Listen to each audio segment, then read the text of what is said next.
ரூபாய் 8000க்கு 2 ஆண்டுகளுக்கு கிடைக்கும் கூட்டு வட்டிக்கும் தனி வட்டிக்கும் இடையே உள்ள வித்தியாசம் ரூபாய் 20 எனில் வட்டி வீதத்தை காண்க.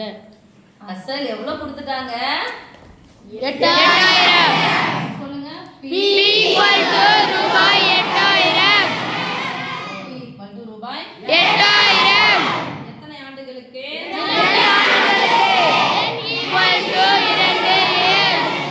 2 years. அப்புறம் கூட்டு வட்டிக்கும் தனி வட்டிக்கும் இடையே உள்ள வித்தியாசம்.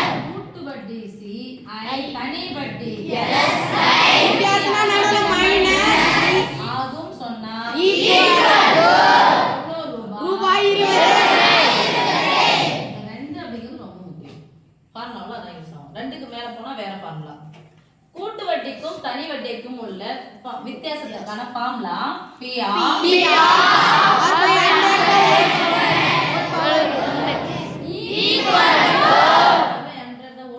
சொல்லாம நிறைய பேர் வாயை திறமையா சாமி நீங்களே படிச்சுக்கிறீங்க எடுத்தாங்க ரிவிஷன் வேணாமா? அப்படி பண்ணீங்களா? ரூபாய் இதெல்லாம் அப்ளை பண்ண போறோம். ரூபாய் 6 சொல்லவே இல்லையா? எவ்வளவு சதவீதம்? R equal to what? R equal to R equal to what? R equal to what? Watt. அப்போ R by 100 the whole square is ரூபாய் 20.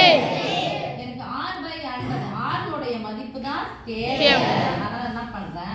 R எத்தனை முறை போடணும்? 2 முறை. ரெண்டு முறை போட்டு. ஓகே? Yes miss. இப்போ எனக்கு தேவையான ஒரு பக்கம் வச்சுக்கேன், தேவையில்லை இன்னொரு பக்கம் போட்டு போறேன். அதுக்கு முன்னாடி பார்த்தா நடுவுல ஒரு முழு ஏன் ஒரு பின்ன ஒரு பெருக்கல் இருக்குது. அப்ப குறுக்க cancel.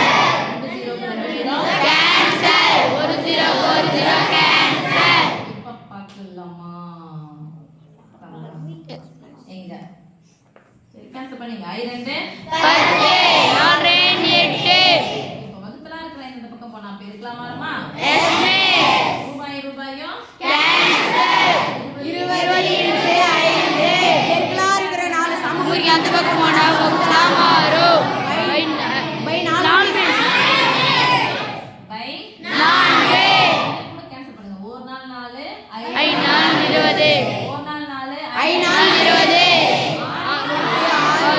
5 into 5 is implies R equal to 5 சதவீதம். 6 into 6 இருக்குது. D implies 6. 5 into 5 இருக்குது. அப்ப 6 பதிலா என்ன இருக்குதுங்க? 5. அப்படி சொல்றது கூட மடிக்கிடுவோம்.